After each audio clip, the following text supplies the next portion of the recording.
I'm sure to everyone around him, he seemed fine yesterday. You know, the nature of this kind of thing, you know, is a mystery to everybody who knew and loved him. We all knew he was a very empathetic soul and that he hurt a lot.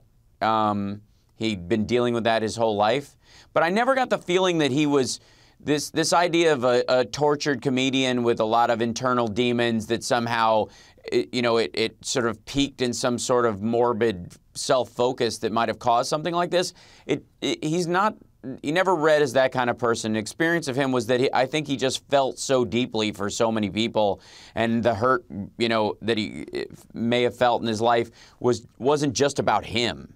He always seemed to perform from a space of, I want everybody here to be happy. I desperately want everyone here to be happy. Yeah. And that's where that joy came from. That's why what I think most people resonated to. It wasn't this just kind of dig me kind of idea. You know, he was so deferential and sweet. You know, we had just done the show. It's a show called Set List, which is an improvised stand-up show. And for a lot of comics, it's a big deal. Coming up with, you know, 5-10 minutes of material off the cuff is crazy.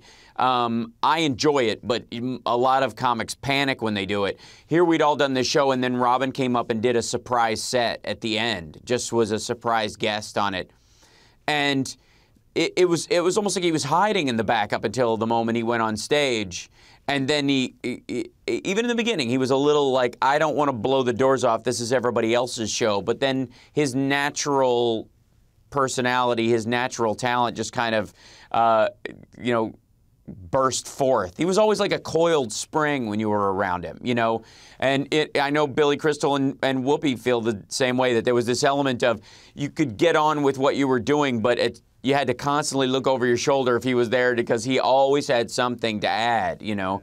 It was, you know, they always say, don't act with babies or animals. And I think you could add Robin Williams to that circle as well. The unpredictability and the charm of what he did would overwhelm any set or circumstance you could find yourself in with him. There was no eyes on you if Robin was in the room.